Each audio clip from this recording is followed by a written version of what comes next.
This call is now being recorded. Good evening everyone. तो जैसा कि आप सभी को पता है, हम यहाँ पे ले रहे हैं ऑनलाइन क्लासेस। किस क्लास के लिए? तो वो है 10th क्लास के लिए। किस सब्जेक्ट की? तो वो है मैथ की, जिसमें हमने आपका 14 चैप्टर है ना, पुरानी किताब के हिसाब से 14th है, नई किताब के हिसाब से 13th है। सांख्यिकी पढ़ना सीख लिया है। किसके लिए? हाफ ईयरली एग्जाम के लिए। तो बात करते हैं पिछली क्लास में क्या क्या सीखा था।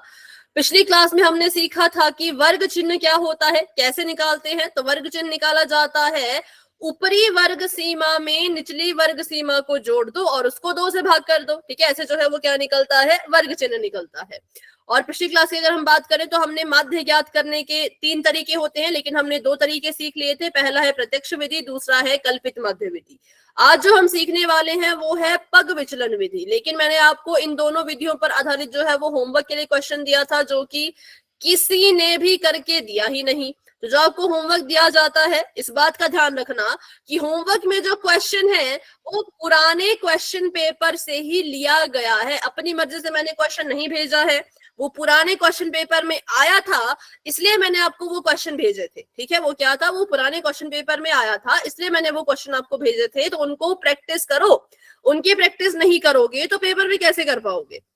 ठीक है, ठीक है। तो चलो अभी करते हैं स्टार्ट। और अब करेंगे हम आज पग विचलन विधि के को सीखेंगे। लेकिन हाँ, आज जो होमवर्क दूंगी सभी बच्चे उस होमवर्क को करना।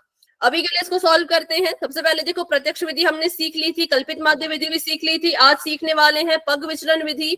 पग विचलन विधि का पहले फॉर्मूला सीख लो। उसका फॉर्मूला होता है ए जमा का निशान summation of F I U I. अब ये यू आई क्या है इसका पता लगाएंगे जब क्वेश्चन सॉल्व करेंगे। बटे में इसके होता है समीशन ऑफ एफ आई, इसको कर दो ब्रैकेट में बंद और गुणा में आ जाएगा इसके एच। तो पग विचलन विधि का इस्तेमाल अगर करना है तो आपको जो है वो इस तरह से क्वेश्चन को सॉल्व करना पड़ेगा। ए निकालना पड़ेगा, यू आई निकालना पड़ेगा, एफ आई यू आई का समीशन निकालना पड़ेगा, एच निकालना पड़ेगा। ठीक है, तो ये सारी चीजें क्या है इसके बारे में बाद में बात करेंगे। पहले करेंगे हम अपना क्वेश्चन नंबर 3। इसमें पग विचलन का यूज नहीं करेंगे, इसमें हम यूज करेंगे किसका? कल्पित माध्य विधि का। ठीक है, सभी अपने प्रश्नावली 13.1 का क्वेश्चन नंबर 3 निकालो। ठीक है, सभी अपना क्वेश्चन नंबर 3 निकालो 13.1 का। आपको बोला है निम्नलिखित बंटन एक मोहल्ले के बच्चों के दैनिक जेब खर्च को दर्शाता है। माध्य जेब खर्च अगर 18 रुपए है तो लुप्त बारंबारता ज्ञात करो। अब ये लुप्त बारंबारता क्या होता है? तो बारंबारता जो आपको दे रखी है ये इसे कहते हैं बारंबारता। अगर बारंबारता देखें तो 7 है, 6 है, 9 है, 13 है, फिर एफ है। अब ये सारी संख्याएं और ये एफ, ऐसे तो नहीं चलेगा। बारंबारता कभी भी A B C D F में तो ऐसे तो होती नहीं है, हमेशा संख्या में होती है। तो ये कह रहे हैं इस एफ का क्या करो, इस एफ को हटाओ और इसके अंदर जो संख्या है उसको ढूंढ के निकालो। तो ये हमने करना है। ऐसे हमें कहते थे माध्य निकालो।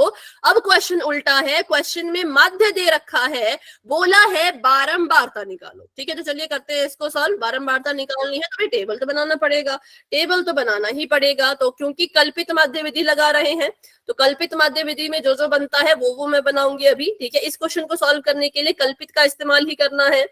कर तो डायरेक्ट मेथड भी सकते हो, लेकिन प्रत्यक्ष विधि में इसको सॉल्व करना थोड़ा सा मुश्किल हो जाएगा, इसलिए कल्पित माध्य विधि का इस्तेमाल करके इसको सॉल्व करते हैं। ठीक है, तो चलिए पहले टेबल बना देते हैं। पहला जो टेबल है वो है दैनिक जेब खर्च, क्योंकि जो हमारा वर्ग अंतराल है उसको इन्होंने नाम दिया है दैनिक जेब खर्च का, तो हम भी इसको दैनिक जेब खर्च ही लिखेंगे। ठीक है, दैनिक जेब खर्च लिख दिया। अब इसका अंतराल लिख लेते हैं। पहला है 11 से 13, दूसरा है 13 से 15, तीसरा है 15 से 17, चौथा है 17 से 19, फिर है 19 से 21, 21 से 23 और सबसे आखिर में है 23 से 25।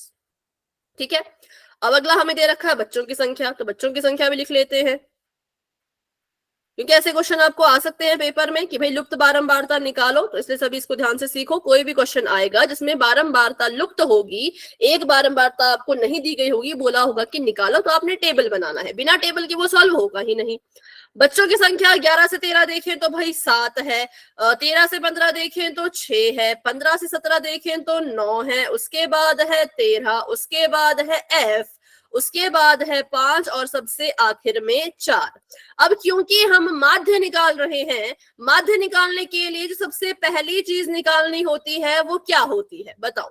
पिछली क्लास में बताया था मैंने, सबसे पहली चीज जो निकालनी है माध्य निकालने XI एक्स आई। क्या निकालेंगे? तो हम निकालेंगे एक्स आई। एक्स आई का फॉर्मूला होता है ऊपरी वर्ग सीमा से निचली वर्ग सीमा को जोड़ो। क्या करो? ऊपरी वर्ग सीमा में निचली वर्ग सीमा को जोड़ो और उसको 2 से भाग कर दो। ठीक है, ऊपरी वर्ग सीमा में जमा करो निचली वर्ग सीमा को और भाग कर दो 2 से। करेक्ट है? आगे बढ़ते हैं, चलो बताओ। अब इस वर्ग चिन्ह के लिए, इस वर्ग चिन्ह के लिए एक्स आई क्या होगा? 12 मैम 12 11 में 13 जोड़ा 24, 24 बटा 2 12, 13 में 15 जोड़ो 14 मैम 14 आएगा। मैम 14 आएगा। ठीक है, ऐसे करते करते पूरा निकालो आगे तक। मैम 16 मैम 16 फिर 18 मैम 16 फिर 18 20 22 24 रुक जाओ।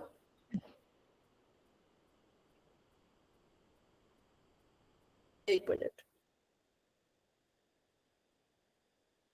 ठीक है, ये आ गया 12। अब आपने खुद बताया था, इसके पीछे की ट्रिक आपने बताई थी कि क्या हो रहा है, जितना गैप होता है भाई उतना ही यहाँ पे वो होता है। ठीक है, जितना गैप होगा उतना ही क्या होगा, यहाँ पे हम लिखते जाएंगे, ऐसा आपने बताया था, है ना?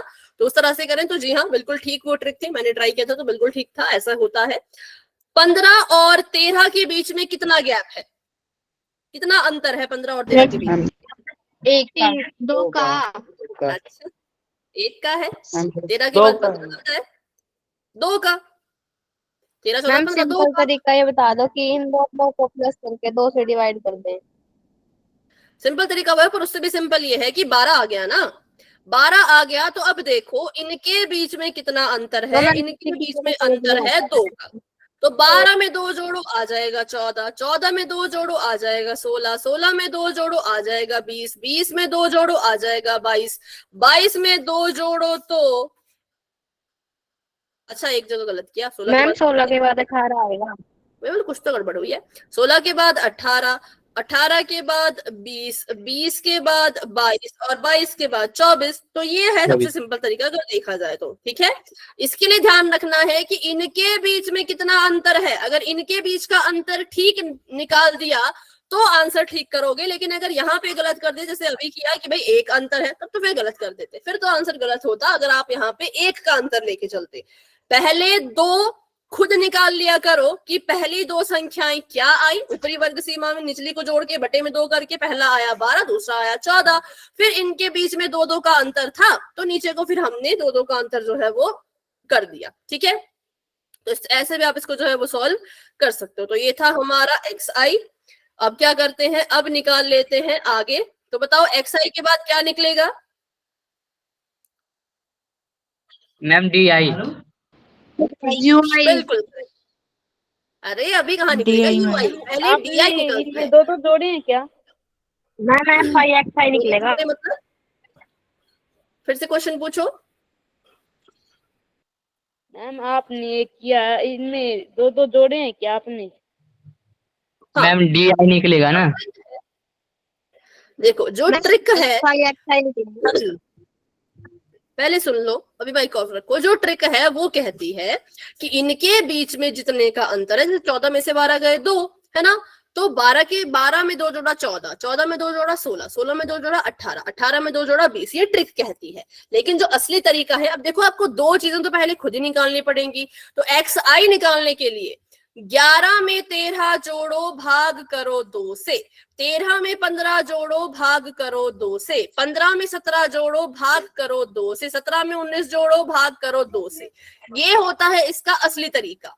असली तरीका xi निकालने का ये है कि ऊपरी वर्ग सीमा में निचली वर्ग सीमा को जोड़ो, बटे में 2 करो, ठीक है। लेकिन हम ट्रिक का इस्तेमाल करते हैं कि यहाँ पे 12 और 14 आया, 2 संख्या आ गई, इनके बीच में कितने का अंतर था, 2 का अंतर था, तो फिर 14 में 2 जोड़ो 16, 16 में 2 जोड़ो 18, 18 में 2 जोड़ा 20, 22, 24, ऐसे किया फिर हमने, ठीक है। पर पहली 2 संख्याएं तो खुद ही निकालनी पड़ेंगी फॉर्मूले की मदद से। बताओ अभी समझ आया? Yes ma'am. अब निकाल लेते हैं डी। तो डी निकालने के लिए डी का फॉर्मूला बताओ कोई। xi माइनस ए। ठीक है, xi minus A, capital A लिख लो, स्मॉल ए लिख लो, आपकी मर्जी, ठीक है। xi माइनस ए। अब ये a क्या होता है इसका पता लगाना पड़ेगा। तो a होता है कल्पित माध्य। कहां से मिलता है a? बताओ मुझे, a कहां से मिलेगा? मैम xi से। बिल्कुल, a मिलता है, कल्पित माध्य मिलता है xi से। और xi में कल्पित माध्य कौन होगा? लिखवाया था मैंने कल कॉपी पे, जो बीचों बीच में होगा। 18। देखो तो इस सब में सबसे बीचों बीच कौन है? 18। मैम 18। 18। हम 18 को मान लेंगे कल्पित माध्य a मान लेंगे 18 को कल्पित माध्य, ठीक है। अब डी कहता है कि जो xi है उसमें से a माइनस करो। पहले वाली चीज के लिए जो xi है वो 12 है, पहली वाली चीज के लिए जो xi है वो कितना है भाई? 12 है। तो 12 में से a माइनस करो, a कितना है? 18 है। a कितना है? 18 है। तो 12 में से 18 माइनस करो और बताओ कितना आया? मैम माइनस का 6। 6। मैम माइनस का 6। माइनस का 6, ठीक है। और उसके बाद बताओ, मैम माइनस का 4। माइनस 4। माइनस 18 माइनस किया, माइनस का 4। उसके बाद 16 में से 18 माइनस करेंगे तो मैम माइनस का 2। माइनस का 2। 18 में से 18 माइनस करेंगे 0। 0। 20 में से 18 माइनस करेंगे 2। मैम 2। माइनस 2। 22 में से 18 माइनस करेंगे और 24 में से 18 माइनस करेंगे, ठीक है। तो माइनस करके आ गया यहाँ पे माइनस का 2, 18 में से 18 गया 0, 20 में से 18 गया तो जमा का 2, 22 में से 18 गया जमा का 4, 24 में से 18 गया जमा का 6। तो ये आ गया हमारे पास डी, ठीक है। पर हम कल्पित माध्य का इस्तेमाल कर रहे हैं तो हमें जो है वो डी अकेला नहीं चाहिए, हमें तो उसका क्या चाहिए? उसकी गुणा चाहिए। किसके साथ बताओ? fi से, ठीक है। डी को किससे गुणा करना है? तो डी की गुणा करनी है हमने fi के साथ। तो चलिए अगला कॉलम बनाते हैं। हमारा सिखा रहे हो? क्या हो गया? मैम कल्पित विधि सिखा रहे हो आप? नहीं, हम इसको निकाल रहे हैं f को निकालने के लिए कल्पित विधि का इस्तेमाल करना पड़ेगा, इसलिए कर रहे हैं। कल तो करते हमें प्रत्यक्ष विधि का इस्तेमाल भी सकते थे, लेकिन प्रत्यक्ष विधि से बहुत बड़ी कैलकुलेशन हो जाएगी, भाग करना मुश्किल हो जाएगा, इसलिए मैंने ये वाली विधि दी, ठीक है। इसलिए मैंने क्या किया? ये वाली विधि दी, ठीक है। चलो, तो हम ऐसे मतलब विधि नहीं सीख रहे, हम सीख रहे हैं कि लुप्त जो आपकी ये होती है बारंबारता, उसको कैसे ढूंढते हैं, उसके लिए टेबल बनाना ही पड़ता है, ठीक है। मैम तो हमने निकालना है fi di, fi गुणा di, तो चलो उसको निकाल लेते हैं। fi में di की गुणा करनी है। fi 7 है, मैं 7 को किससे गुणा करूं? -6। माइनस के 6 से, बिल्कुल, क्योंकि 7 fi है, इसकी गुणा अब इनके साथ करवानी है। fi की गुणा di के साथ करानी है। 7 की गुणा करेंगे -6 से, 6 की गुणा किससे करेंगे? -4। माइनस के 4 से। और 9 की गुणा किससे करेंगे? -2 से। और 13 की गुणा किससे करेंगे?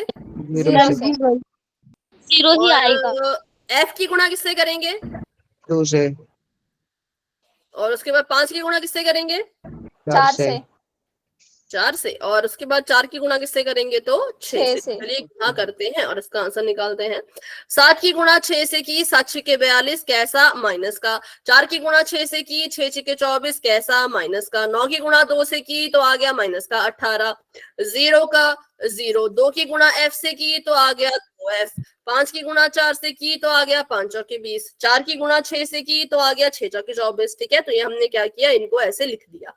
अब हमको निकालना है जोड़। क्या निकालना है, जोड़, क्योंकि हमारा जो फॉर्मूला है उसमें जोड़ की जरूरत पड़ती है, बाकी इन चीजों की जरूरत नहीं पड़ती। इन चीजों की जरूरत पड़ेगी जोड़ निकालने के लिए, और एक बार जोड़ निकल गया तो क्वेश्चन में भी फिर फॉर्मूले में जोड़ को ही भरते हैं, इसके योग को भरते हैं और अपना आंसर जो है वो निकाल लेते हैं। ठीक है, तो चलिए इनका निकालते हैं फटाफट से अब जोड़। तो यहाँ पर समीशन ऑफ एफ आई निकालना है।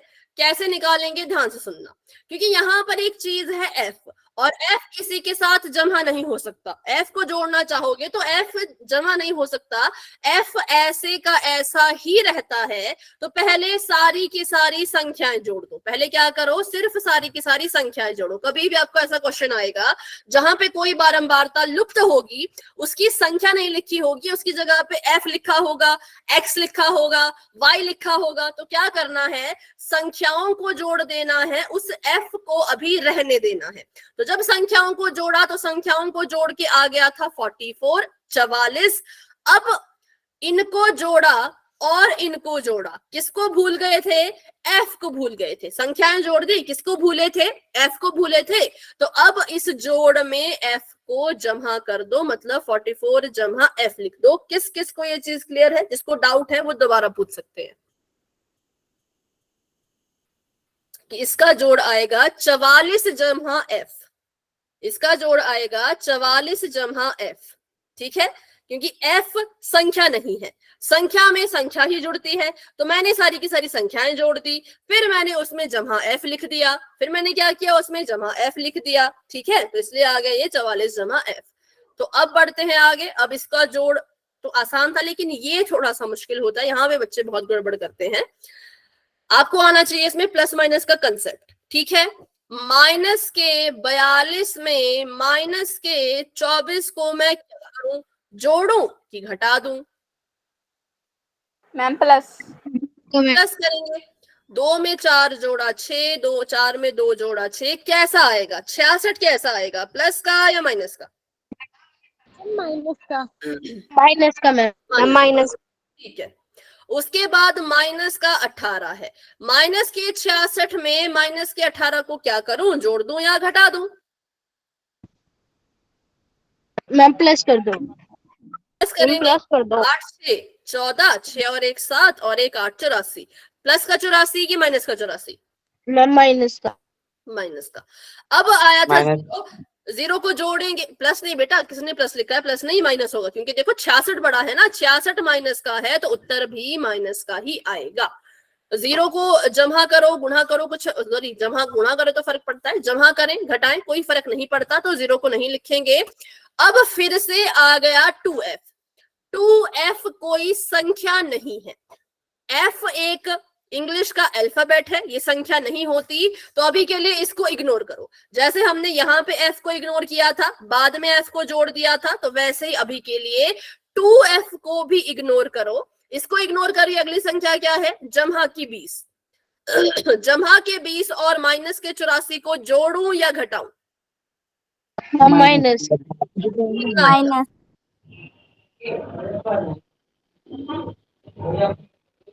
कितना आया, 64 प्लस का माइनस का, माइनस माइनस का, बिल्कुल। इसमें 24 करना है जमा, 4 से 4 गया 0, 6 से 2 गया 4, 40 कैसा है, प्लस का माइनस का, माइनस माइनस। तो जब हमने संख्याओं को हल किया, संख्याओं को हल किया, प्लस किया, माइनस किया, जो भी किया, हमारे पास जो संख्या आई माइनस का 44 क्या आई, सॉरी माइनस का 40 आई, और इस 2f को हमने इग्नोर किया था। 2f को हम जानबूझ के भूले थे क्योंकि ये संख्या ही नहीं है। जब संख्या जुड़ रही है तो संख्या जुड़ेंगी ना, f वाली चीज या x y z ऐसी वाली चीजें नहीं जुड़ सकती। तो इसको पहले नहीं जोड़ा, लेकिन इसको इग्नोर भी नहीं कर सकते, छोड़ भी नहीं सकते। तो जैसे बाद में यहाँ पे f जमा कर दिया था, वैसे यहाँ पे भी माइनस के 40 के पास बाद में 2f जमा कर दो। क्या कर दो, माइनस के 40 के साथ बाद में 2f जमा कर दो। किस किस को ये टेबल समझ आ गया, ये टेबल इतना ही था, इसके आगे ये टेबल नहीं बनेगा। तो अगर किसी को इसका लेना है स्क्रीनशॉट तो बिल्कुल ले लो। ये था आपका पूरा का पूरा पूरा टेबल, ठीक है। और अब फॉर्मूले का इस्तेमाल करके कौन सा फॉर्मूला लगाया है, कल्पित माध्य विधि लगाई है, इसका इस्तेमाल करके क्वेश्चन को सॉल्व करते हैं। कल्पित माध्य विधि का इस्तेमाल कर रहे हैं तो सॉल्व करते हैं, ठीक है। F बराबर 20। अच्छा, आपने आंसर भी निकाल लिया, वेरी गुड। चलो पहले तो इसको Yes, लिख ma'am. लेते हैं कोने में। एक्स बार क्यों लिखते हैं, क्योंकि इसको माध्य कहते हैं, जो एक्स के ऊपर सिर पे डंडा लगा इसको कहते हैं हम एक्स बार। इसका फॉर्मूला होता है A plus summation of F I D I और बटे में समीशन ऑफ एफ आई, ठीक है। अब देखो क्वेश्चन अगर ध्यान से पढ़ो, जैसे इसने बुक खोल के रखी है, क्वेश्चन ध्यान से पढ़ो। आपको बोला है कि भाई जो माध्य है वो 18 है, आपको बोला है माध्य जो है वो 18 है, माध्य को दर्शाते हैं एक्स बार से, तो इसका मतलब ये जो एक्स बार है ये 18 है, ठीक है। ये जो एक्स बार है ये 18 है, तो इसकी जगह इसकी जगह पे एक्स नहीं लिखेंगे, अब इसकी जगह पे क्या लिखेंगे, इसकी जगह पे लिख देंगे 18 बराबर ए कितना है बताओ, ए कितना है, 18 18 ही, तो 18 लिख दिया। अब है summation of F I D I, summation of F I D आई कितना है उसका चिन्ह भी बताओ और उसी -40 + 2f। बिल्कुल, माइनस का 40 जमा का 2f है summation of F I D I, और समीशन ऑफ एफ आई कितना है, तो 44 जमा f, ठीक है। तो ये हमने बस इनकी वैल्यूज को भर दिया है। अब इसका असली सोल्यूशन शुरू होगा। 18 जो लाल रंग का 18 है वो इसके साथ जमा कर रहा है, या खुद भी जमा का ही है, कर भी जमा रहा है, खुद भी जमा का है। अगर लाल वाले 18 को उठा के नीले वाले 18 के पास भेज दूं तो क्या करेगा, घटेगा। माइनस माइनस करेगा। तो यहाँ पे नीले वाले 18 से माइनस कर दी लाल वाले 18 ने, और बराबर के उस पार बच गया यही माइनस का 40 जमा 2f और बटे में 44 जमा f, ये बच गया बराबर के उस पार, ठीक है। 18 में से 18 गए तो आ गया 0, 18 में से 18 गए तो 0 आ गया, और हमारे पास बराबर में है माइनस का 40 जमा 2f और बटे में इसके है 44 जमा f, ठीक है। अब देखो ये जो 44 जमा f है पूरे का पूरा, मैं ना तो 44 अकेले की बात कर रही, मैं ना तो f अकेले की बात कर रही, मैं कर रही हूं पूरे की बात। ये पूरा का पूरा इसके साथ क्या कर रहा है, भाग कर रहा है, ठीक है। तो जब इसको उठा के मैं वहां पे गुणा करवाऊंगी तो ये पूरा का पूरा उठ के जाएगा। ऐसा मत करना कि 44 को उठा के भेज दिया लेकिन f को नहीं भेजा, है ना। तो यहाँ पे 0 था, ये कर रहा है भाग, तो 0 के पास जाएगा तो क्या करेगा, 0 के पास जाके ये गुणा कर देगा पूरी की पूरी संख्या 44 जमा f, और बराबर के इस बार हमारे पास रह जाएगा माइनस का 40, बराबर के पास रह जाएगा, बराबर के उस पार रह जाएगा माइनस का 40 जमा का 2f।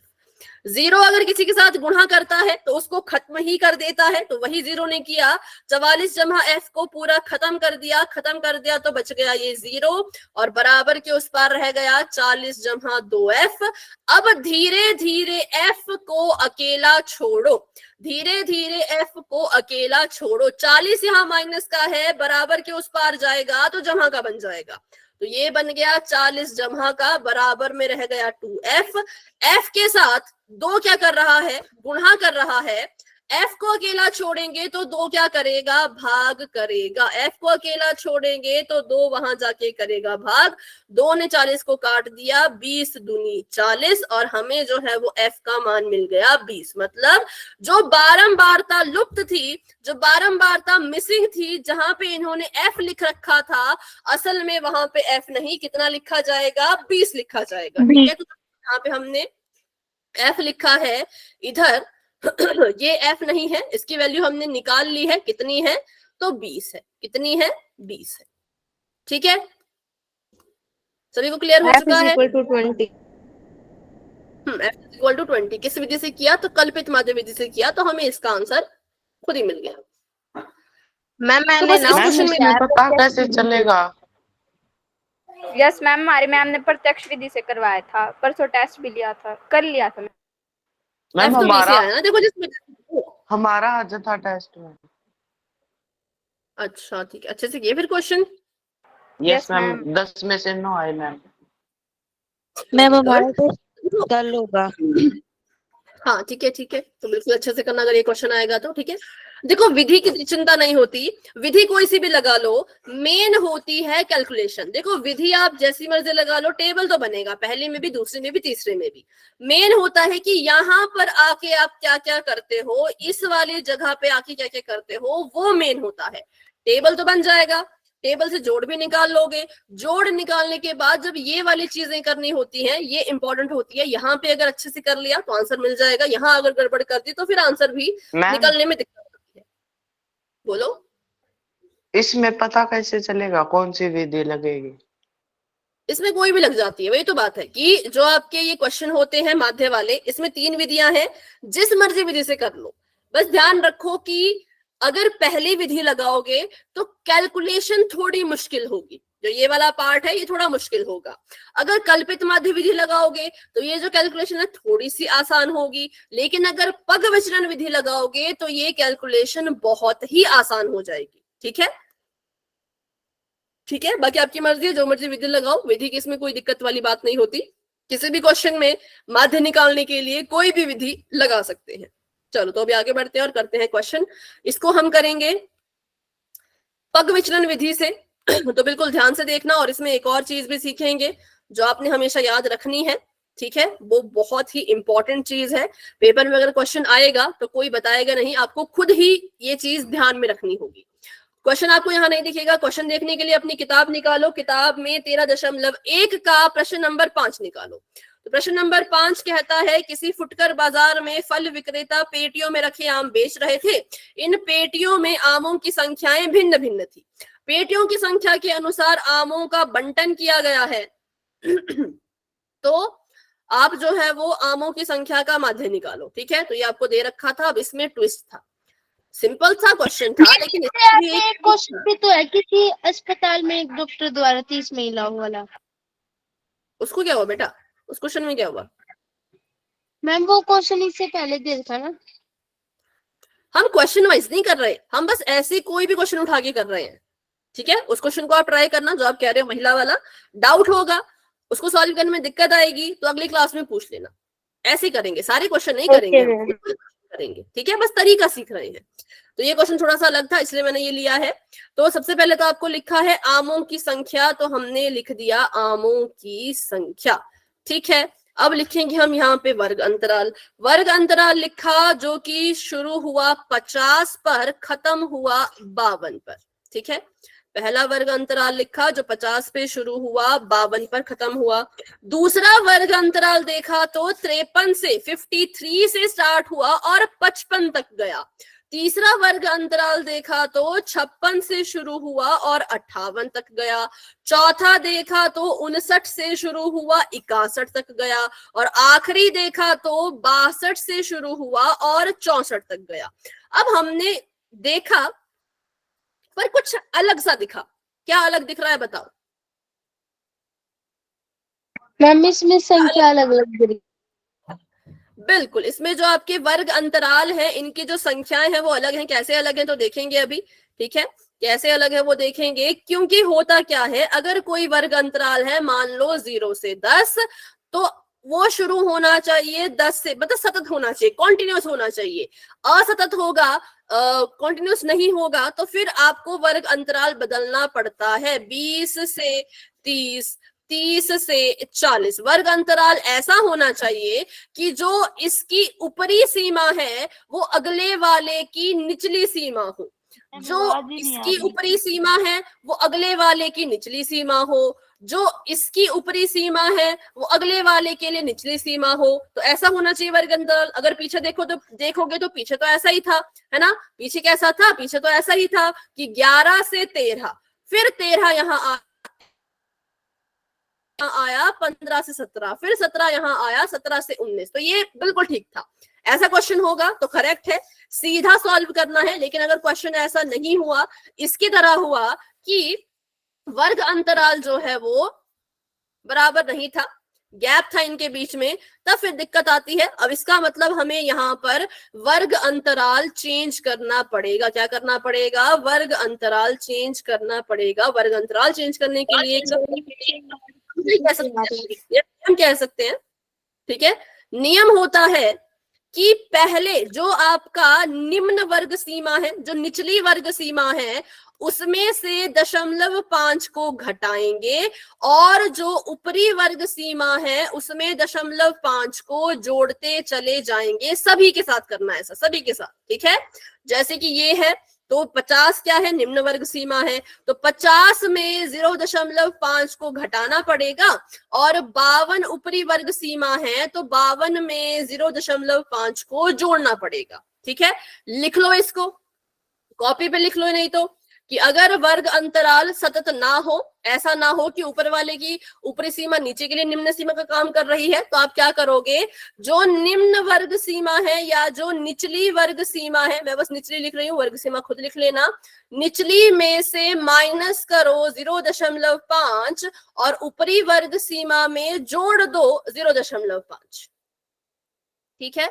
ऊपरी में जोड़ दो 0.5। अब चलो करते हैं माइनस और करते हैं जमा। 50 निचली वर्ग सीमा है तो 50 में से 0.5 को वो करेंगे हम, 0.5 को क्या करेंगे हम? माइनस करेंगे। चलो इसको माइनस करते हैं, माइनस करना सीखो पहले। तो 50 के पास दशमलव नहीं है तो 50 को 0.2, ठीक है। 50 के पास 49.5, ठीक है, इसलिए 50 को 0.2, 0 लिख दो, माइनस का निशान 0.5। अब लिखो इसको 50.0 और यहाँ पे माइनस कर दो 0.5। अब कुछ बच्चे यहाँ क्या करते हैं ना, देखो क्या करते हैं, ऐसे लिख देंगे 5, 0, 5 और इनका आ जाएगा 50.5, फिर गड़बड़ करते हैं। ध्यान दो 0 कभी माइनस नहीं करवाता। अगर 0/5 लिखा है तो ये माइनस करवा ही नहीं सकता क्योंकि 0 छोटा है। 0 ने इससे हसल मांगी, इसने कहा मेरे पास खुद कुछ नहीं, मैं क्या दूं, तो इसने फिर 5 से हसल मांगी, ठीक है। 5 खुद कट के रह गया 4, इसने इसको दे दिया 1, ये कट के रह गया 9, इसने इसको दे दिया 1, 10 में से 5 गए 5, 9 का 9, 4 का 4, तो इसलिए हमारा आंसर आया 49.5। जब हमने 50 में से माइनस किया 0.5 को तो उत्तर आ गया 49.5, ठीक है। अब जो 52 है, 52 है, वो ऊपरी वर्ग सीमा है, तो ऊपरी वर्ग सीमा में क्या करते हैं? 0.5 को जोड़ते हैं। क्या करते हैं? 0.5 को जोड़ते हैं, तो जोड़ने में दिक्कत नहीं होती, जोड़ना बिल्कुल आसान होता है। 52 में 0.5 जोड़ रहे हैं तो ये बन जाएगा 52.5, 52.5, तो लिख दो यहाँ पे इसको 52.5। अब देखो इसके बाद है 53, 53 जो है वो निम्न वर्ग सीमा है, निचली वर्ग सीमा है, तो इसमें से 0.5 को घटाओ। अब तो घटाना आता होगा तो ठीक है, नहीं आता होगा तो देखो यहाँ पर 52.5 है ऊपरी वर्ग सीमा, तो अगले वर्ग अंतराल की निचली वर्ग सीमा भी कितनी होनी चाहिए? मैम 5। बिल्कुल 52.5, तो समझ जाओ 53 में से 53 में से 0.5 को घटाओगे, 53 में से अगर 0.5 को घटाओगे तो 10 में से 5 गया 5, 3 तो कट के रह गया था 2 और 5 ऐसे कैसा, तो यह खुद ही 52.5 आ गया, ठीक है। खुद ही कितना आ गया? ये 52.5 आ गया। तो अब हमारा वर्ग अंतराल कुछ ठीक बन रहा है, जैसा हमें चाहिए वैसा बन रहा है। 55 में जोड़ो 0.5, कितना आएगा? 55 में जोड़ो 0.5, 55.5। 56 से घटाओ, 56 से 0.5 घटाओ,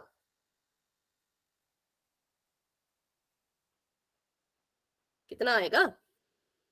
10.5। कितना? 55.5।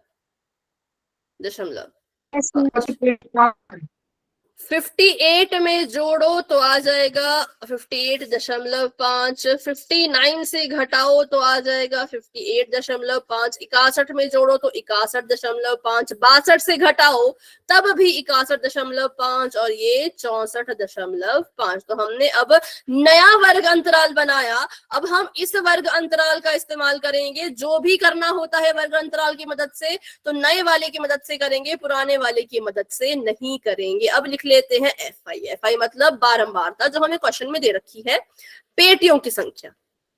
मैं लिख लेती हूँ यहाँ पे पेटियां, संख्या आपको दिखते रहना। और ये क्या है, तो ये होता है एफ आई, तो इसको मैंने एफ आई भी लिख दिया। अब पेटियां लिख लेते हैं भाई, कितनी कितनी है, कैसी कैसी है। तो पहले के लिए है 15, ठीक है, और दूसरे वर्ग अंतराल के लिए 110, और तीसरे वर्ग अंतराल के लिए 135, और चौथे वर्ग अंतराल के लिए 115, और आखिरी वर्ग अंतराल के लिए 25। ठीक है, अब माध्य निकाल रहे हैं। माध्य निकालने के लिए सबसे पहली चीज खुद से क्या निकालनी पड़ती है, बताओ? एक्स आई, बिल्कुल सिंपल है भाई, एक्स आई। तो एक्स आई निकाल लेते हैं। क्या हो गया मैम? स्क्रीन रुक गई आपकी। बाकी बच्चों के लिए भी रुकी है क्या? मैम दिख रही है। मैम स्क्रीन रुक गई है। No ma'am. फिर से एक बार शेयर कर देती हूँ, उसके बाद भी नहीं दिखी तो समझ जाना आपकी तरफ से नेटवर्क इशू है, तो इसका सोल्यूशन आपको खुद ही निकालना पड़ेगा। मेरे पास ऐसा सोल्यूशन नहीं है, ठीक है। या तो नेटवर्क चेक करो, इंटरनेट चेक करो, या ऐप को अपडेट करो। जैसे कि आप बता भी रहे थे कि नेटवर्क का इशू है, तो शायद उसी कारण ये हो रहा होगा, ठीक है। एक बार आप कर दो फिर मैं देख लूंगी। हाँ बेटा, अभी की मैंने अभी की, देखो। तो एक्स आई होता है ऊपरी वर्ग सीमा में निचली वर्ग सीमा को जोड़ो और बटे में उसके 2 कर दो। बस पहला और दूसरा निकालो, फिर तो आपको पता ही है, ट्रिक का इस्तेमाल कर लेंगे, है ना। तो 49.5 में जब 52.5 को जोड़ा तो 5 5 10, 9 10 11 12 13, 5 और 9 और 1 10, नहीं कुछ तो गड़बड़ हुई। अच्छा 12 आएगा, है ना, 12। 102.0 आया, जिसमें 0.0 की कोई वैल्यू तो होती नहीं, तो 102 लिखेंगे। 102 को 2 से भाग करेंगे, 2 5 10, 2 1 2। तो पहला एक्स आई आ गया 51, ठीक है, पहला एक्स आई आ गया 51। दूसरा एक्स आई निकालो, जब आप मैम 54। 52.5 में 55.5 को जोड़ोगे तो कितना आएगा, उसको भाग करके फिर? मैम 108 5 5 10, 5 6 7 8, 5 5 10, 2 से करो तो 2 5 10, 2 चौके 8, तो आ गया 54। अब देखो 54 और 51 में कितने का अंतर है, करो जरा 54 माइनस 51, मैम 3 का। करो जरा 24। मैम 3 का। 3 का डिफरेंस है, तो 54 में 3 जोड़ो कितना आएगा? मैम 57। 57 में 3 जोड़ो कितना आएगा? मैम 60। और 60 में 3 जोड़ो तो 63। हो गया, आ गया, कुछ करने की जरूरत नहीं पड़ी। पहले 2 निकाल दिए और उसके बाद क्या किया नीचे के निकाल दिए जमा करके, ठीक है। तो चलो एक्स आई भी निकल गया। अब एक्स आई के बाद निकलता है डी आई, तो डी आई निकाल लेते हैं। बेटा इसका कोई सोल्यूशन नहीं है मुस्कान, इसका आपको खुद ही सोल्यूशन ढूंढना पड़ेगा कुछ ना कुछ, ठीक है। अपनी जगह चेंज करके देखो या हॉटस्पॉट ले लो किसी और फोन का, अगर कोई और फोन घर पे है तो ऐसे कुछ करना पड़ेगा, क्योंकि नेटवर्क का हमारे पास बेटा कोई सोल्यूशन नहीं होता है, ठीक है। डीआई निकालेंगे, डीआई निकालने के लिए क्या करना पड़ेगा, एक्स आई में से ए को माइनस करना पड़ेगा। पहले ये पता करो ए कौन है, ए मतलब काल्पनिक माध्य कहाँ मिलता है, एक्स आई में मिलता है। कौन होता है जो बिल्कुल बीचों बीच होता है? 57। तो 57 हमारे लिए काम करेगा ए का, किसका काम करेगा, ए का, ठीक है। तो ए मान लिया मैंने 57 को। अब 51 में से हमने 57 माइनस करना है, 54 में से भी 57 माइनस करना है, 57 में से भी 57 को माइनस करना है, और सभी में से 60 में से भी इसको माइनस करो, और 63 में से भी इसको माइनस करो। तो बताओ क्या आंसर आएगा? 51 से 57 को माइनस करेंगे तो कितना आंसर आएगा? मैम -6। माइनस का 6, उसके बाद माइनस का 3, उसके बाद 0, उसके बाद 3, उसके बाद 6। ठीक है, DI भी निकल गया, DI भी निकल गया। ठीक है बेटा, अब क्या निकालना है DI के बाद बताओ। पग विचलन विधि कर रहे हैं तो DI के बाद क्या निकलेगा? क्या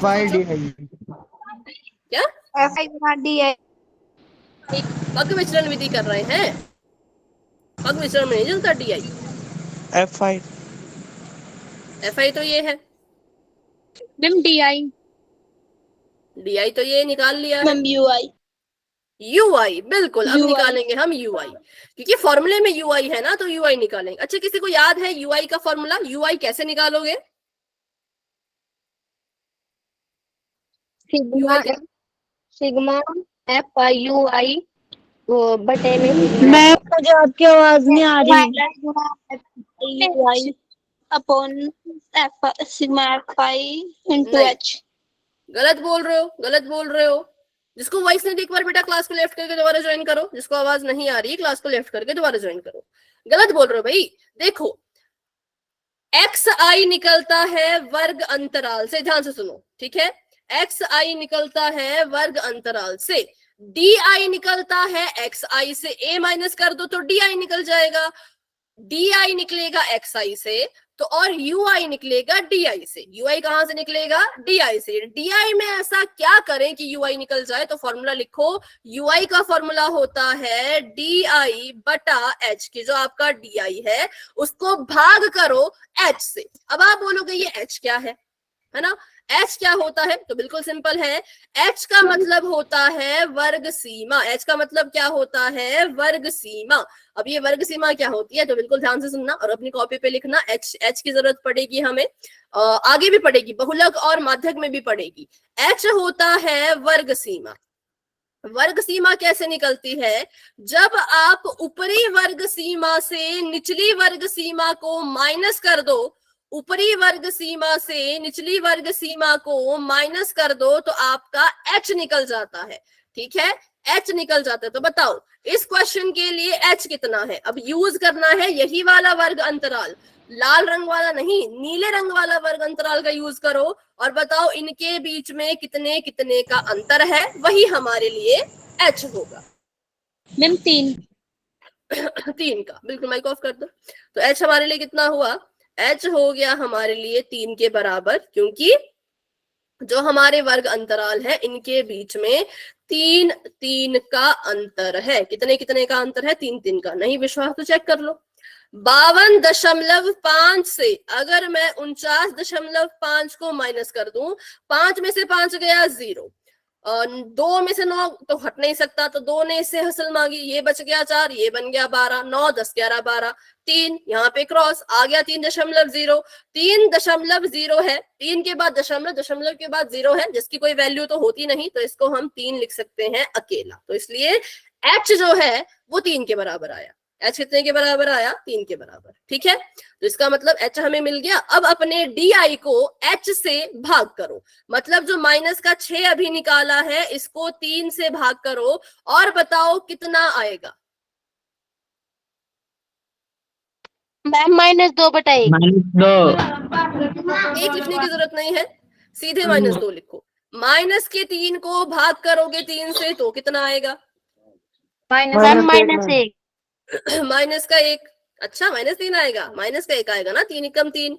0 को भाग करोगे 3 से तो 0, 3 को भाग करोगे 3 से तो आ जाएगा 1, और 6 को भाग करोगे 3 से तो आ जाएगा 2। तो ये हमने यहाँ पर UI भी निकाल लिया। ठीक है, अब आखिरी कॉलम बनाएंगे, बिल्कुल आखिरी, और वो होगा FI/UI। अब निकालेंगे हम उसको, जो आप कह रहे थे ना FI, तो अब निकालेंगे हम FI/UI को, क्योंकि ये हमारी मदद करेगा क्वेश्चन को सॉल्व करने में। तो अब किसको निकालेंगे हम? FI/UI को।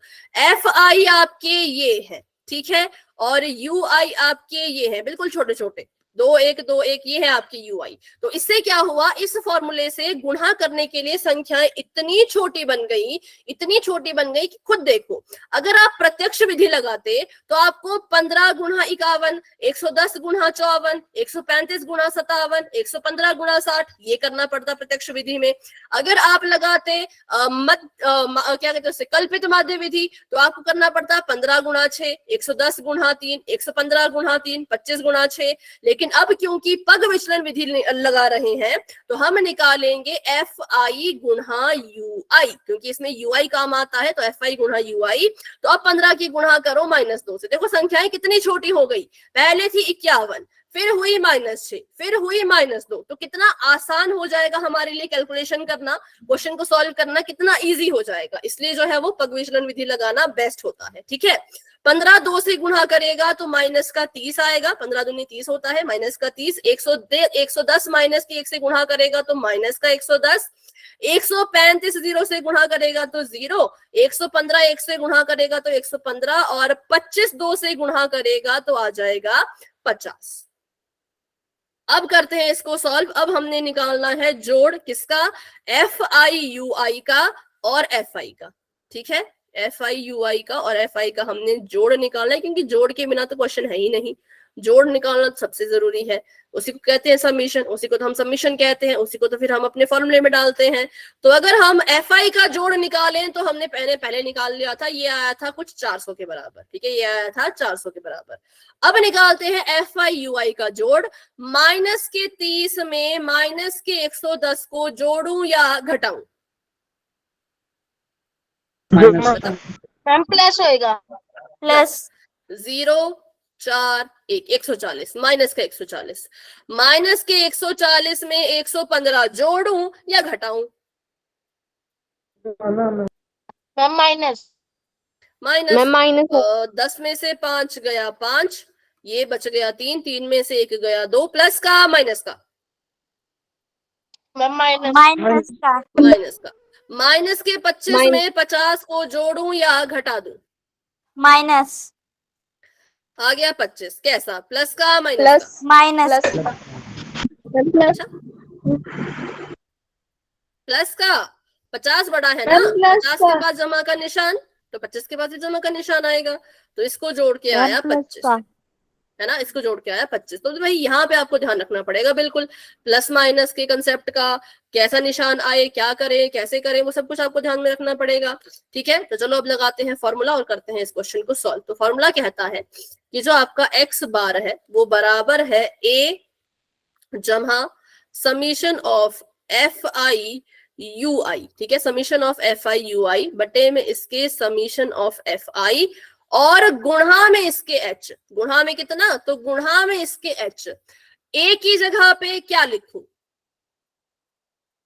a कितना है, 57 जमा का निशान। Summation of F I U I कितना है, 25। समीशन ऑफ एफ आई कितना है, 400। गुणा में h, h कितना है, 3। ठीक है मैम, सॉल्व करते हैं तो 57 का तो 57 ही रहेगा। 25 और 400 को आपस में काट दो, 25 को और 400 को आपस में काट दो, 5 से काटते हैं, 5 5 25, 5 8 40, 0 का 0, फिर से 5 से कट जाएगा, 5 ही कम 5, 5 ही कम 5, 5 चाहिए, 8 चाहिए थे, 5 ही मिल पाए, 3 बच गए, इसके सिर पे चले गए, 30 बन गया, 5 के 30। बिल्कुल शॉर्टकट में बताऊं, तो 16 5 400। ठीक है, तो 5 ऊपर था तो 5 की जगह पे आएगा 1 और बटे में आ जाएगा 16 और गुणा में आ जाएगा इसके 3। सिंपल सी बात है कि जब मैंने 25 को और 400 को काटा तो 16 आया। ठीक है, और 1/16 लिख दिया और गुणा में 3 लिख दिया। अब देखो 57 तो ऐसे का ऐसा ही रहेगा, ये आपस में गुणा कर देंगे। तो मुझे बताओ 1/16 जब 3 से गुणा करेगा तो क्या आएगा, 1/16 3 से गुणा करेगा 3/16 आएगा, बिल्कुल 3/16। 3/16। अब यहाँ पे आके क्या करना होता है, पहले इनको सॉल्व करना होता है, फिर 57 को जोड़ना हो 48, किसने बोला 48? 48 क्यों? गुणा थोड़ी कर रहे हैं। अब ध्यान से देखना, अब मुझे क्या करना है, 16 नीचे लिखा है मतलब 16 बाहर आएगा, 3 अंदर लिखा है मतलब 3 ऊपर लिखा है मतलब 3 अंदर जाएगा। मैंने 16 से भाग करना है 3 को। 16 का पहाड़ा पढ़ो, 3 आना चाहिए, नहीं आता। किसकी मदद लें? दशमलव की। दशमलव लगा दिया तो यहाँ पे भी दशमलव लगाना पड़ेगा, दशमलव के बाद 0 लगा सकते हैं, लगा दिया। 16 का पहाड़ा पढ़ते हैं, 30 आना चाहिए, नहीं आता, लेकिन 16 एकम 16 आता है। 16 दूनी तो 32 हो जाएगा, 2 नहीं ले सकते, 16 एकम 16। 10 में से 6 गए 4, 2 में से 1 गया 1, ठीक है। 16 के पहाड़े में 14 भी नहीं आता तो एक और 0 लेनी पड़ेगी, उसको नीचे उतारा तो 140 बन गया। 16 अट्ठे 128 ऐसा कुछ होता है, ठीक है। तो 8, 10 में से 8 गए 2, 3 में से 2 गया, 3 कहाँ, 2 ही बचे, हाँ, तो 3 में से 2 गया 1, क्रॉस 12 आ गया। 12 भी नहीं आता 16 के पहाड़े में तो एक और 0 लेनी पड़ेगी, तो यहाँ पे 0 लगा दिया। 16 सत्ते 112 तो इसमें आ जाएगा 8, ठीक है। लेकिन हमें दशमलव के 2 या 3 अंकों तक ही लेना होता है, तो मैं यहां तक ही लूंगी।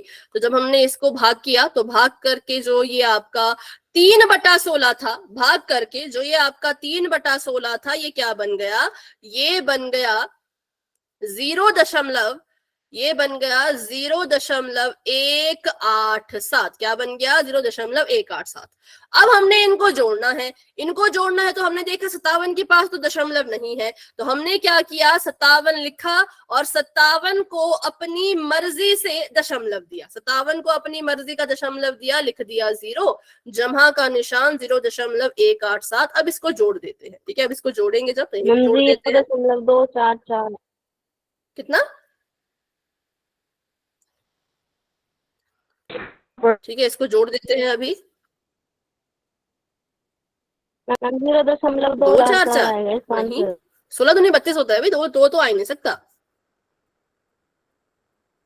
मैं बड़ी तरफ की जाती तो 0.187 एक मैंने मिनट ऊपर किया फिर से है। बताओ, ऐसे लिखा था ना 3.0, 16 था बाहर, तो 16 एकम 16 ही कर पाएंगे ना, 16 दूनी थोड़ी कर पाएंगे, तो दशमलव के बाद 2 तो बिठा ही नहीं सकता,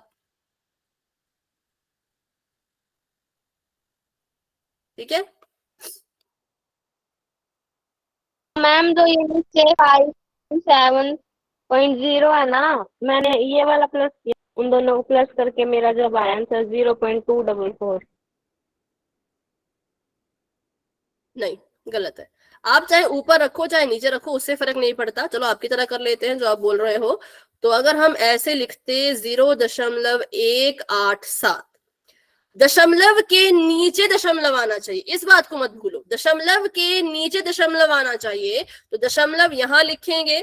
57 के दशमलव के बाद क्या लिखा है? हाँ मैम, ये है ना? मैंने ना हाँ, 57 के दशमलव के बाद क्या लगा है? 0, तो आप भी 0 लगाओ। दशमलव से पहले क्या लिखा है? 57, तो आप भी 57 लिखो। तो ऐसे होगा ये 7 का 7, 8 का 8, 1 का 1, दशमलव का दशमलव, 7 5, तो मतलब ये आ गया 57, 57.187। अब अगर आप पीछे चेक करोगे तो पीछे आंसर दिया होगा 57.19, तो वो भी हो सकता है। क्यों? क्योंकि जब इसके बाद की संख्या अगर 5 से बड़ी हो, जैसे ये 8 है ना, ये क्या है? ये 8 है। 8 के बाद जो 7 है वो 5 से बड़ा है। अब ये 5 से बड़ा है तो ये क्या करेगा? 7 खुद तो गायब हो जाएगा। 7 क्या करेगा? खुद तो गायब हो जाएगा, लेकिन 8 को 9 बनाएगा, क्योंकि ये क्या था? ये 5 से बड़ा था। अगर आप इसको ऐसे लिखना चाहते हो 187, तो ऐसे भी लिख सकते हो, लेकिन अगर आप 7 नहीं लिखना चाहते तो ये बन जाएगा 19, क्योंकि अगर वो 5 से बड़ी हो तो वो अपने से पहली संख्या को 1 बड़ा कर देता है, 1 बढ़ा देता है, तो इसलिए ये आ गया 57.19, ठीक है। ऐसे भी इसको आप कर सकते थे। तो ये था हमारा पूरा का पूरा क्वेश्चन, जहां पे टेबल भी है और इसका सोल्यूशन भी है। तो इसका अगर आप स्क्रीनशॉट लेना चाहते हो तो ले सकते हो। अगली क्लास में हम माध्य नहीं सीखेंगे, अगली क्लास में हम सीखेंगे माध्यक और बहुलक के बारे में। बाकी प्रैक्टिस करो, अपने आप क्वेश्चन करने की कोशिश करो, कहीं पे डाउट होता है, फंस जाते हो, मुझे व्हाट्सएप पे बता दिया करो, ठीक है, मेरे नंबर पे बता दिया करो कि यहाँ पे मुझे डाउट है, अपने आंसर का फोटो भेजना है कि मैंने सॉल्व किया पर मेरा उत्तर सही क्यों नहीं आ रहा, फिर मैं देखूंगी क्या गलती हुई, कहाँ गलती हुई, फिर उसको हम डिस्कस करेंगे, ठीक है। लेकिन अभी जो होमवर्क भेजूंगी उसको सभी ने करना है, पिछले वाला होमवर्क भी किसी ने नहीं किया था तो किया करो अच्छे से और प्रैक्टिस करो जितनी कर सकते हो, ठीक है। तो अभी के लिए good night and bye bye, मिलते हैं अपनी अगली क्लास में जो कि कल है, तो कल सभी ने क्लास में जरूर आना है।